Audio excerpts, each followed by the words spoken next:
The Democrat Party is desperate to beat Donald Trump. So far, they've raided his home, arrested him, put him on trial, and still, he is the leading candidate for president in 2024. Given everything they have tried so far, is it possible that the Democrats can simply remove Trump's name from the ballot? Well, there's been a court case going on this week to decide just that. We're going to cover all the details this week on Wolves in Finance.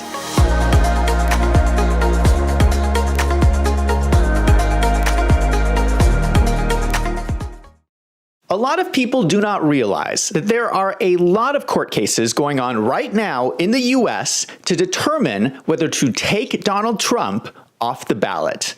Here's a map showing all the states containing court cases against Donald Trump. 28 states have cases. That's more than half of the states. Now, as you can see, some of them have already been dismissed. The red states were dismissed by the judge, the blue states were dismissed by the plaintiff, and the yellow states on this map are still pending. It is expected that most of these cases will be decided in the next few months in order to leave enough time to print the ballots. All these cases are claiming that Donald Trump is an insurrectionist and is not eligible to run for political office. This is based off Section 3 of the 14th Amendment of the Constitution. This was an amendment that was added after the Civil War. The South had lost the war, and as a result, people involved in the Confederacy could not hold public office. That makes sense, because if you just fought a war, you would want the people in leadership to be supporters of the side that won. But applying this Civil War law to today is problematic on a number of levels. It is unclear if this law actually pertains to the president. It refers specifically to members of Congress and the Senate, but does not mention the office of the president. It is unclear if the January 6 protests were actually an insurrection. Did the protests on January 6 rise to the same level as the Civil War? It is unclear if Donald Trump was actually involved in the January 6 protests. Donald Trump did not storm the Capitol. Does a president have to actually be actively involved in the insurrection to be disqualified? These are some massive holes in trying to apply the 14th Amendment to Donald Trump. But all these court cases argue that the law does cover Donald Trump's situation and that he should be removed from the ballot. If you look at these cases, you will notice that most of them are brought by one man, John Castro. In case you don't know who this man is running for president in the Republican Party. I've never heard of this person before. He is claiming that since he is a legitimate candidate, Trump is unfairly impacting his chances of winning by running when Trump is ineligible. This seems highly suspect to me. Is this guy a Democrat plant? First of all, whether Trump was running or not, this guy doesn't stand a chance to win the presidency. No one knows who he is. Second, how is he paying for all these lawsuits around the country? Who is donating to his campaign when he has no reasonable way to win? It seems likely that it's not Republicans, but Democrats that are funding him, which would make his lawsuit illegitimate and a political ploy. Last month, the Supreme Court refused to hear Castro's case. Just this week, the case that Castro filed in New Hampshire was also dismissed by the judge. The judge said Castro has not established that he has or will suffer a political competitive injury arising from Trump's participation in the New Hampshire Republican presidential primary. The judge is saying here that Castro does not have standing to bring a case because there's no way that he can win. You know it's bad when the judge is telling you that you don't have a chance. The judge also said that even if Castro had standing to bring the case, he would probably rule against him anyway. So, things are not going well for Mr. Castro. There are a few cases that are not being brought by Mr. Castro. One of the more shocking ones started last Monday in Colorado. 6 voters in Denver, Colorado are suing to remove Trump from the ballot because they claim he's an insurrectionist. Just so you understand the context, Denver is a very liberal district.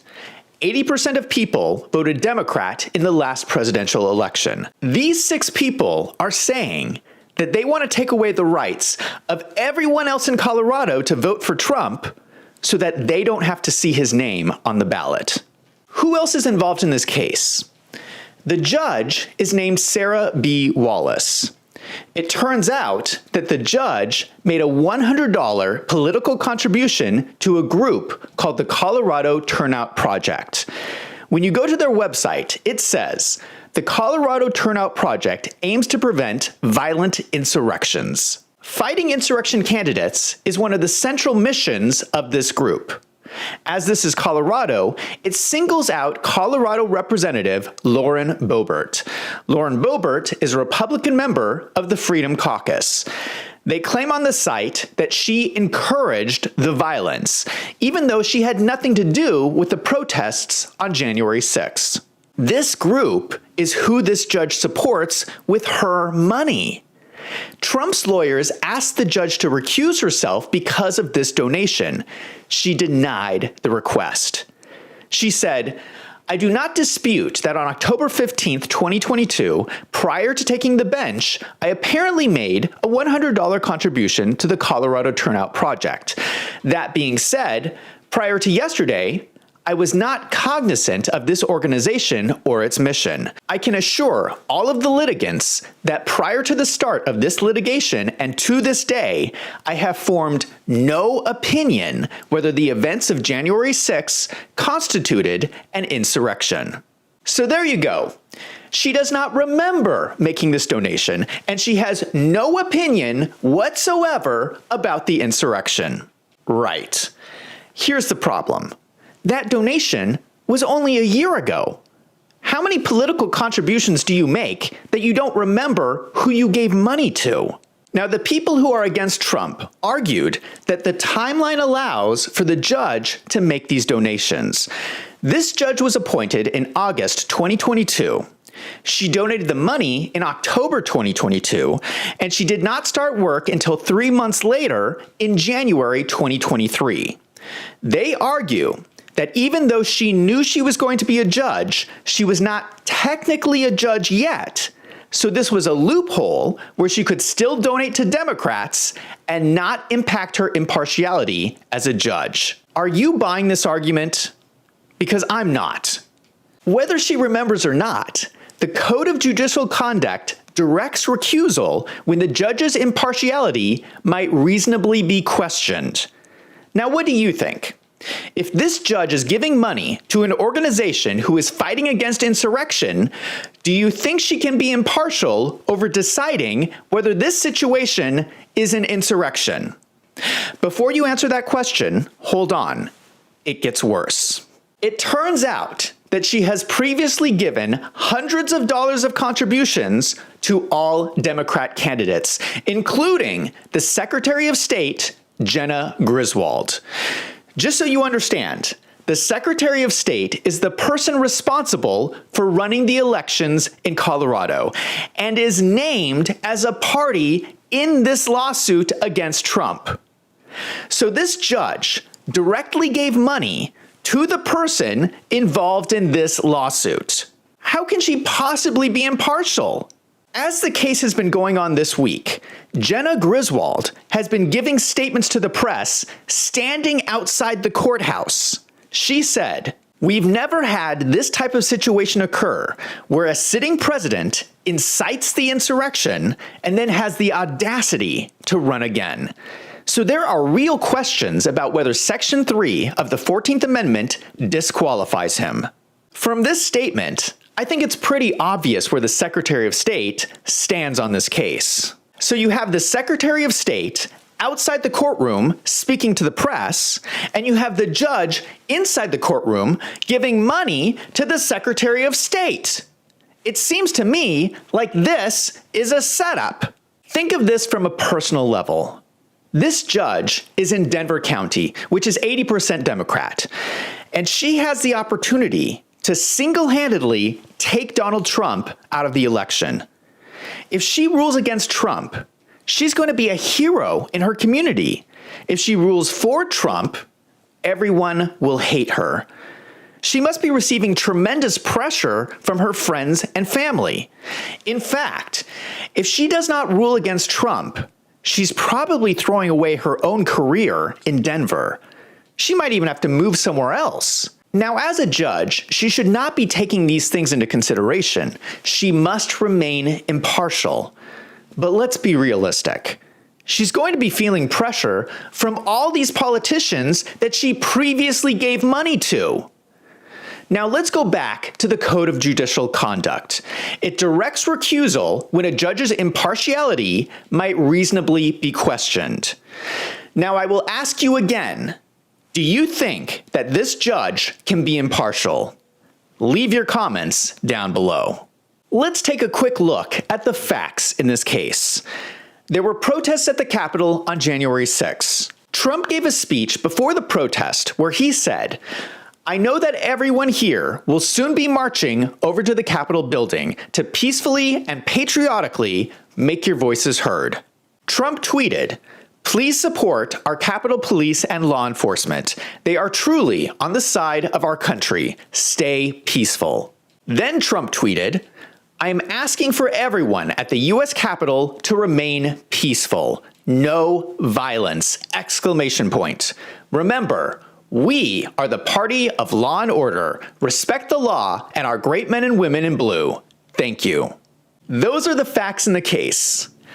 Where in the world are these people going to argue that Trump had anything to do with inciting violence when he explicitly told the crowd to stay peaceful? Here's how they argued their case against Trump.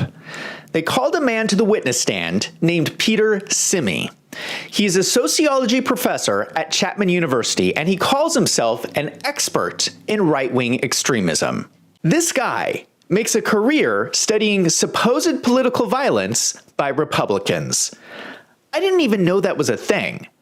So what did this guy say?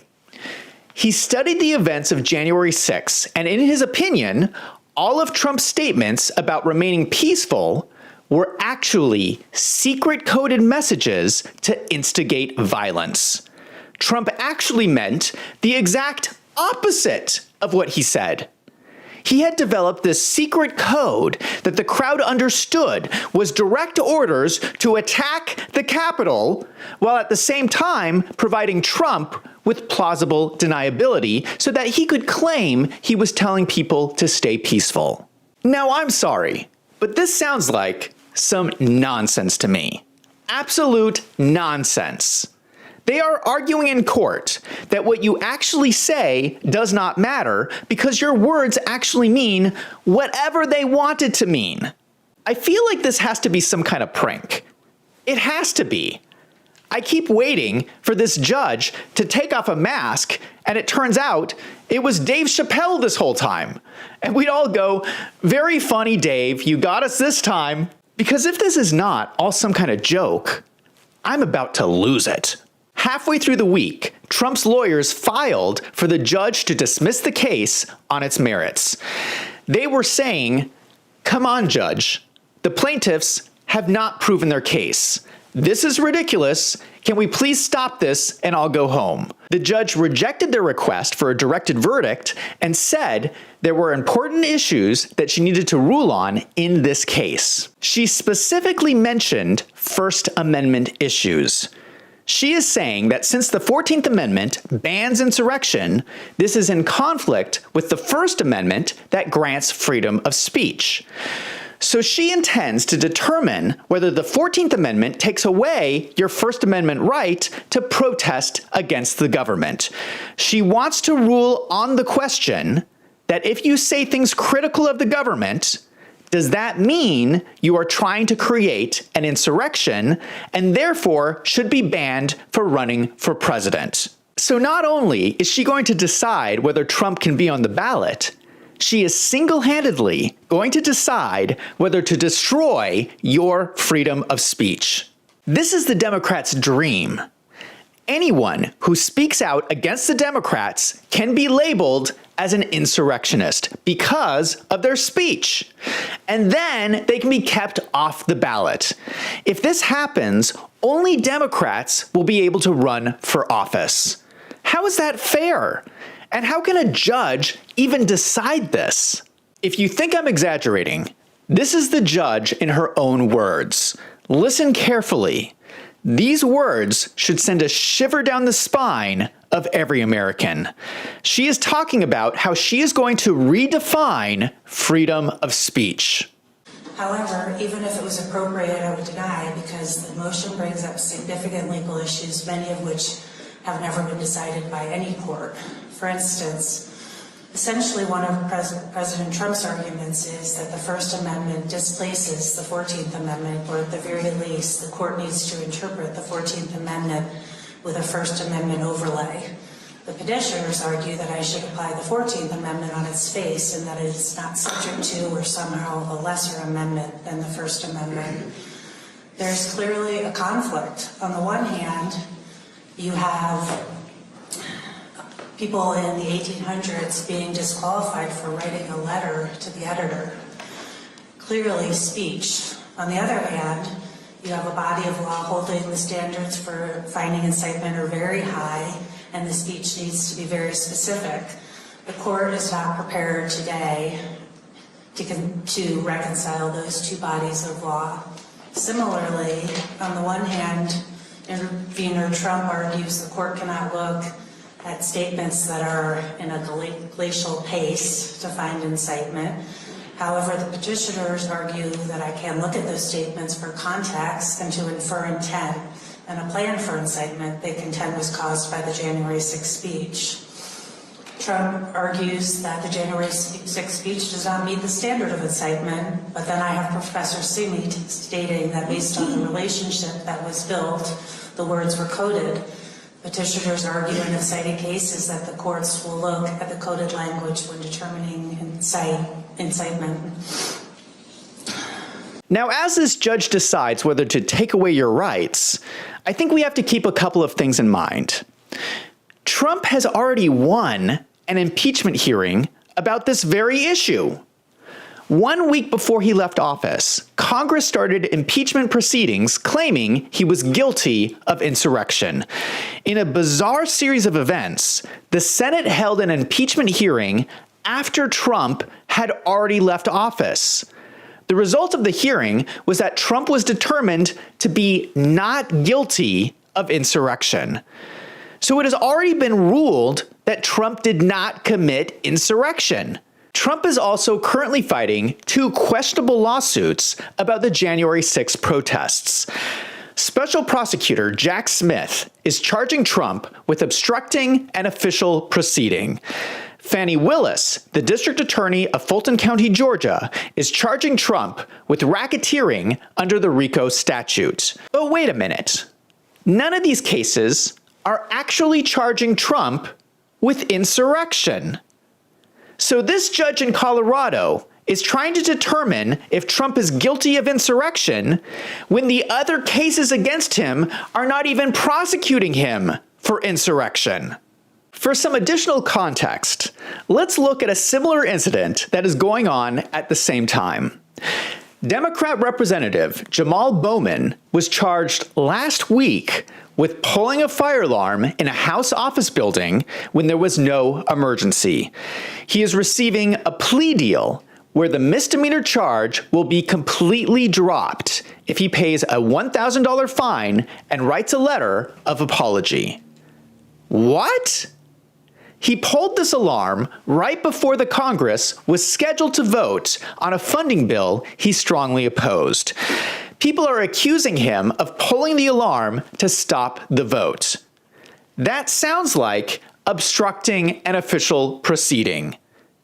He claims it was an accident and that he was just trying to open the door. He said he was attempting to exit the building when he pushed on a door and pulled the lever next to it, which must have been the alarm. You know what I think? I think he's a liar. This is a grown man. Do you honestly believe that he does not know what a fire alarm looks like? Now let us compare this to the protests on January 6.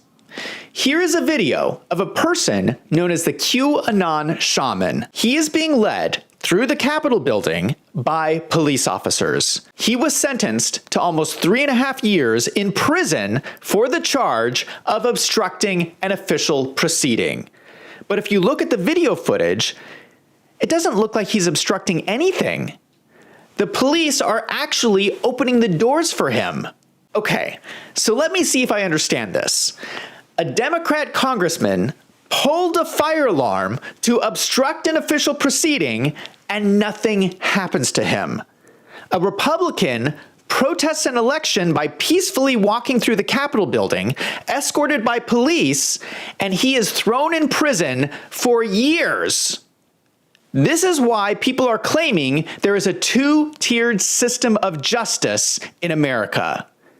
In either case, neither person committed insurrection. How is it possible that this judge is considering throwing Trump off the ballot for insurrection? In summary, most Americans believe that we should choose our leaders by voting. We should have free and fair elections with no cheating. So the idea that 6 voters and a liberal judge in a heavily Democrat county can take away the right to vote of everyone in the entire state of Colorado seems pretty unfair. If this judge is going to remove Trump from the ballot, it had better be based on the most rock-solid case I have ever seen. And I think I have shown from the evidence that it's not. In fact, it's one of the weakest cases I have ever seen. Now, we have yet to see how this judge is going to decide. But if she decides anything but complete victory for Donald Trump, it seems an awful lot like corruption. Now I want to ask you, if you can please share this video. I don't think that a lot of people even know that this is going on. So we need to spread the word. If you have Twitter, Facebook, Truth Social, or Getter, just post a link to this video. It helps a lot. And don't forget to hit that subscribe button so you don't miss out on future videos. Now for a quick channel update, my last video got demonetized again. Now this is getting ridiculous. I think YouTube is slowly trying to kill my channel. If you go back and you look at all my last few videos on my channel, it's just me coming up here and telling you the facts. So I don't know why all these videos keep getting demonetized. Anyway, if you find my videos helpful, please consider subscribing to a membership to help support the channel. You can sign up for $6 a month on my website, wolvesandfinance.com. Your support makes it possible for me to keep producing these videos. I'm Zach from Wolves and Finance. Thank you for watching.